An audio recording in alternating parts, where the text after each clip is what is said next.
Time now for sports on 104.7 The Cave. Here's Ned Reynolds. Mike, the intern, Ned Reynolds, back in the studio Tuesday morning. He's not right often, but if I remember correctly, last week you picked Rory to win the whole thing, didn't you? Down for many years, McIlroy and Rose, and down to the wire they went back and forth and missing key shots and making key shots. It really was very riveting.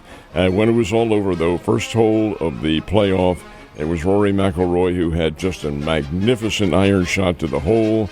So did Rose, but Rose was a little bit farther away, missed his putt, but McIlroy did not, and that was the Masters Championship and the Grand Slam. Now, the win for McIlroy is $4,200,000 for winning the Masters. That's the prize, and the green coat, of course.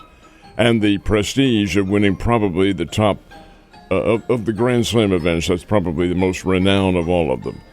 But that doesn't make any difference. Let me rephrase that. It makes a difference, of course. $4,200,000, you're damn right that's going to make a difference. But over and above all that, he is now one of only 6 golfers ever to win the Grand Slam. And that is a very big deal for him. You can see it with his emotion. And just a really good time to watch, and perhaps a pleasing time for the audience, because McIlroy is a favorite. Justin Rose, fine player. This is the 3rd time he's had a chance to win the Masters, and 3 times he's come up short.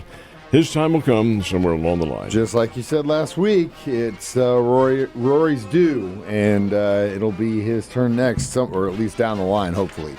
WNBA player draft doesn't get a lot of notoriety, but it happened yesterday. Is that right? Say it again now. WNBA draft. Doesn't get. It's not like the NFL draft where you got weeks and weeks of coverage. It's just like, oh yeah, that's happening tonight.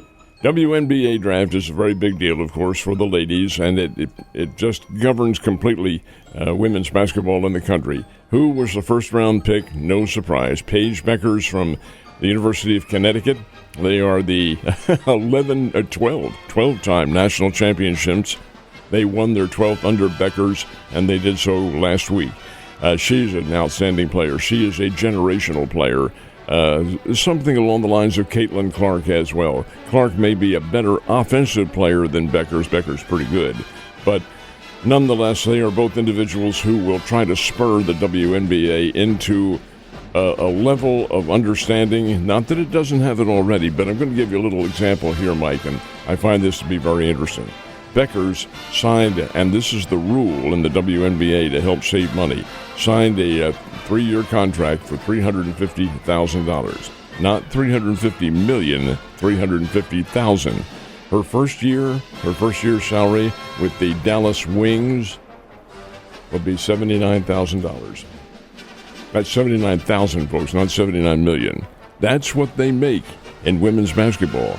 It is way below what you hear in the NBA because of the regulations and because of the fact that it doesn't really generate, or hasn't anyway, generated the fan appeal. It will in time if it stays around that long, and I think it will.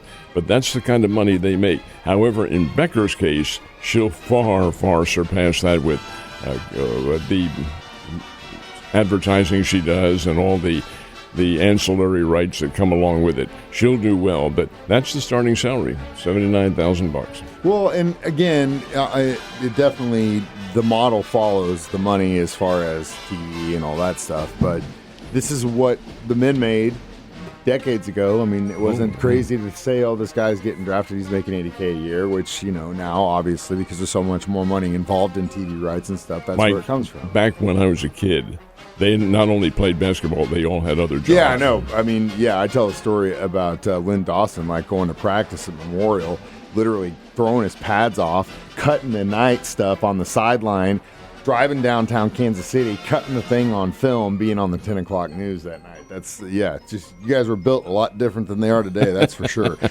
Playing around NBA is coming up this week, is that right? Starts tonight, as a matter of fact, and this is a new gimmick, and I call it a gimmick because it is totally different, but the commissioner, Mr. Silver, put this in effect, this play-in round, to give the fans a different mindset. Many of the fans said, hey, my team's tanking. I'm not going to go watch any more basketball toward the end of the season. These are the teams that aren't really in playoff picture.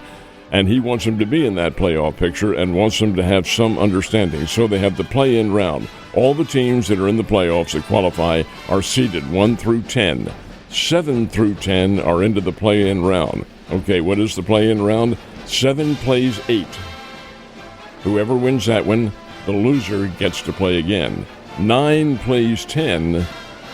Whoever wins that one stays in the competition. 10's gone. There's sayonara. And then the winner of that one, 9 and 10, plays the loser of 8 and 7. And therein you have your 2 teams who are going to qualify to make the entire field the legitimate round that it is. So it's a play-in round, and it does provide some level of excitement in the NBA. And it also basically lets everyone go to the playoffs with the exception of like 4 teams. Cardinals look like they're starting to come on a little bit. What on earth is going on? My goodness sake, here's a team that's been much maligned in the offseason and really in the early going. They have won one game on the road, and the rest of them have been at home. But they're winning. And 2 of them against the Philadelphia Phillies were shutouts of all things. Well, last night, the Cardinals had the Astros shut out through 8 innings. Houston finally scored 3 in the ninth, but the Cardinals were already so far ahead. 8-3 was the final score. 3 runs in the 4th inning did the trick. Pedro Pajes and Jordan Walker with key hits. But for the game, Brendan Donovan was 4 for 4, and Nolan Arenado, who is hitting .315 in the early going, 3 for 4. Now, if all comes down toward the middle part of the season and the trading deadline and so forth, then the Cardinals are not in the race. They may be, but if they're not in the race, Arenado is going to be put up for market. He'll have to be. Anyway, that's a nice win for the Cardinals, 8-3 over the Astros. They play again tonight. Orioles not having as much luck recently. I'm playing the New York Yankees, and the Yankees are pretty doggone good. 4-1 was the final last night. Yankees beating them 3 runs in the 5th inning was the big deal. And, of course, Aaron Judge and Paul Goldschmidt had 2 hits apiece, and Goldschmidt had a home run. But the big deal was Carlos Carrasco. Here's a pitcher who's been around for a number of years. He threw 5 innings for the New York Yankees and allowed the Royals 1 hit. 1 hit through 5 innings. The relief corps for the Yankees allowed the Royals 1 hit. Kansas City only had 2 hits for the night, and 2 hits by the same guy, Bobby Witt Jr. And that's not enough. You've got to get the win. Yankees 4, Royals 1, and they will play again tonight at Yankee Stadium. And it's going to be a tough challenge, but I think the Royals are going to start clicking here before you know it. They'll be all right. Speaking of clicking, Bears have been having a hell of a season so far, too, haven't they?